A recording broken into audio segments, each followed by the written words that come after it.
Magandang umaga po sa ating lahat, mga kapatid. Magandang umaga din po, Father. At salamat sa Diyos, narito ka. Salamat sa biyaya ng Diyos, nandirito pa tayo. Amen. Palakpakan natin ang bawat isa. Bakit ko sinasabing salamat sa Diyos, nandito ka? Dahil nagsakripisyo, gumising ng mas maaga, naghanda at pumunta sa simbahan? Pwede. Salamat sa Diyos. Salamat sa Diyos dahil nandirito pa tayo.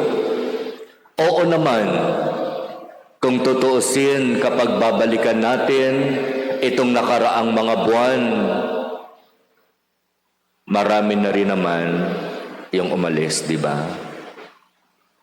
May mga namatay, may sadyang umalis muna, may talagang umalis na. Kaya talagang salamat sa Diyos, nandirito ka. At ipagkaloob nawa ng Diyos sa iyo, sa atin ang biyaya, na manatili pa rin tayo na nagsisikap na makasunod, makapaglingkod sa Kanya, nagsisikap na makagawa ng mabuti at makasunod sa kalooban ng Diyos. Sa unang simbang gabi, magandang bigyang diin ang dahilan ng pagsasagawa ng simbang gabi. Tradisyon ng mga Pilipino.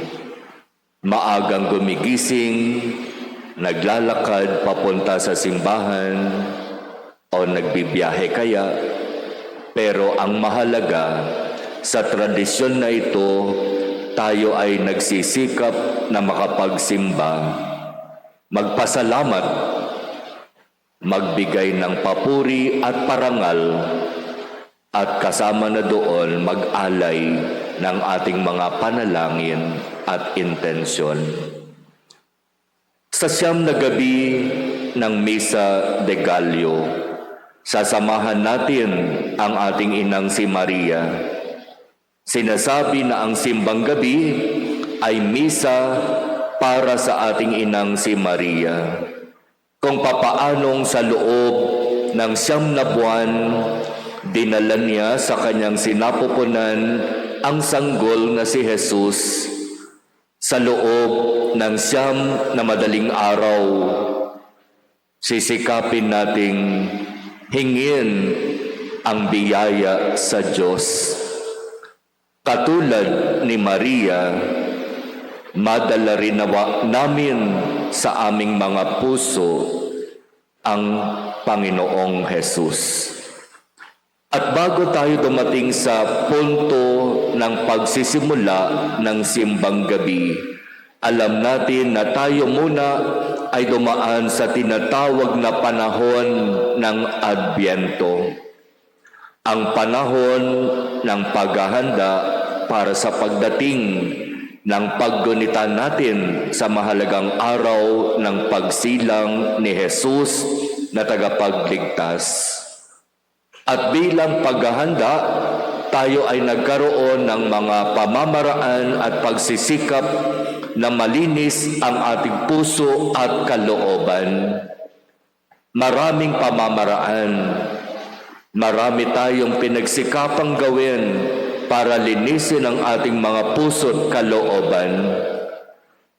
Pagkukumpisal, paghingi ng tawad sa Diyos, paghingi ng tawad sa kapwa, pagbabahagi ng kapatawaran sa kapwa, pagsisikap na magbigay ng tulong sa mga kapatid na nangangailangan, pagbabahagi ng kung ano ang mayroon tayo. Kung tunay na tayo ay nagsikap na maghanda, talagang mararanasan natin ang biyaya ng kapayapaan at kagalakan mula sa ating Panginoon.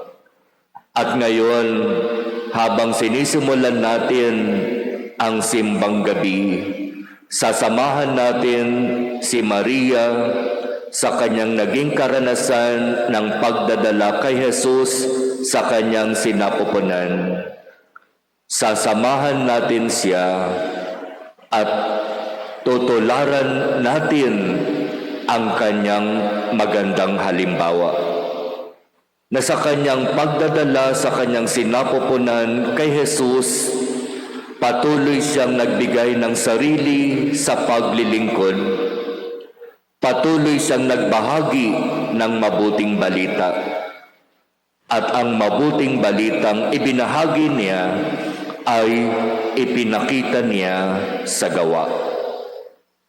Kung minsan, mga kapatid, hindi na natin kailangan pang magsalita ng napakaraming salita. Sapat na ipakita natin sa gawa ang mga nais nating sabihin. At di ba iyan yung narinig natin ngayon sa ating ebanghelyo? Sinasabi ni Jesus, isinugo ako ng Ama. At nagpatotoo dito si Juan Bautista. Hindi sa kailangan ko ang patotoo ng tao. Hindi ko kailangan ipangalandakan kung sino ako. Hindi ko kailangan ipagsigawan sa buong mundo na ako ay anak ng Diyos, na ako ay makapangyarihan, na ang salita ko ay buhay, na ang kumilala sa akin ay tunay na magbibigay ng nag-uumapaw na biyaya at pagpapala sa tao. Hindi sinasabi ni Jesus ang lahat ng ito. Bagkus, ang kanyang sinasabi, tignan ninyo ang aking gawa, at sa pamamagitan ng aking mga gawa, makikilala ninyo kung sino ako. Sa gawa, higit na makikilala si Jesus. Kahapon at nung nakaraang linggo, halos magkapareho ang ebanghelyo tungkol kay Juan Bautista, tungkol kay Jesus. Ang sabi ni Juan Bautista sa kanyang alagad, pakitanong mo nga kay Jesus, siya na ba ang iniintay natin o mag-iintay pa tayo ng iba? Nasaan si Juan Bautista sa panahon na ito na nagtatanong siya at nagsugo siya ng kanyang alagad? Siya'y nakakulong. Kaya kailangan magpadala siya ng kanyang alagad para tanungin si Jesus, ikaw na ba ang matagal na naming iniintay? At ano ang sagot ni Jesus? Sabihin ninyo kay Juan Bautista ang inyong narinig, ang inyong nakita. Nakakakita na ang mga bulag, nakaririnig ang mga bingi, nakapagsasalita ang mga pipi, nakalalakad ang mga pilay. Ipinapahayag sa mga dukha ang mabuting balita. Kapag nangyayari ang mga bagay na ito, sabi ni Jesus, Manalig kayo, dumating na sa inyo ang tagapagligtas. Sa gawa, higit na makikilala kung sino si Jesus. At kung tatanungin natin ang ating mga sarili ngayon, sa palagay mo, kung ang pag-uusapan ay ang magaganda at mabubuting ginawa ng Diyos sa buhay mo, masasabi mo ba, para sa iyo, dumating na si Jesus? Talaga bang may magagandang nagawa si Jesus sa buhay mo ngayon? Sinasabi ko kanina, salamat sa Diyos. At talagang salamat sa Diyos kasi nandirito pa tayo. Marami nang nawala, namatay. Kahapon, may humabol pa, asawa ng isang active church worker, namatay. Marami nang nangyari, pero di ba, sa lahat ng mga pangyayaring iyon, hindi tayo pinabayaan ng Diyos. Kaya nga nandito pa rin tayo, patuloy na umaasa, nananalig at kumakapit sa Diyos. Sa Kanya lang naman talaga tayo dapat manalig. Sa Kanya lang naman talaga tayo dapat kumapit at magtiwala. Aanhin mo yung pera. Kapag nagkasakit ka, mauubos at mauubos ang pera mo. Pero darating at darating ang oras kapag sinabi ni Lord, halika na, bumalik ka na sa akin. May magagawa ba yung pera natin?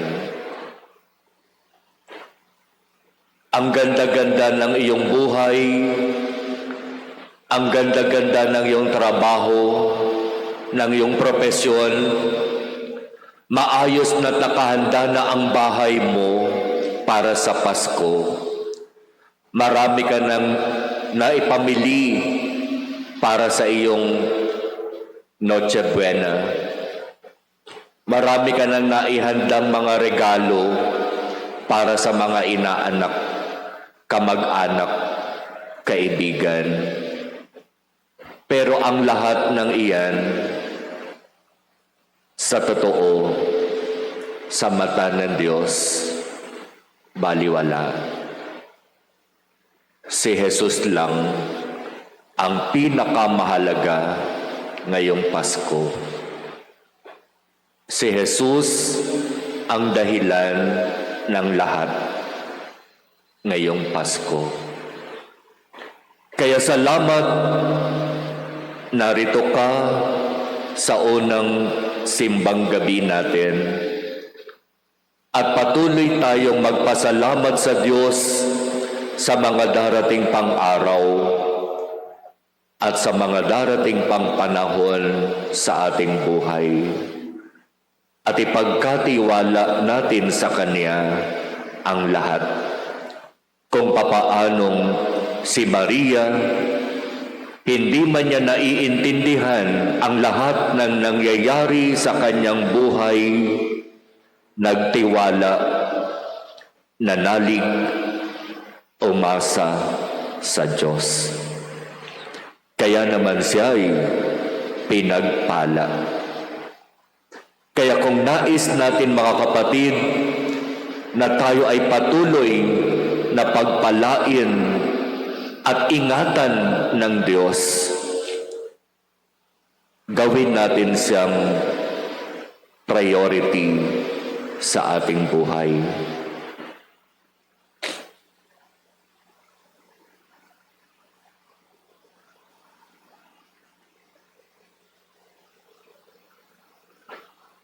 Amen.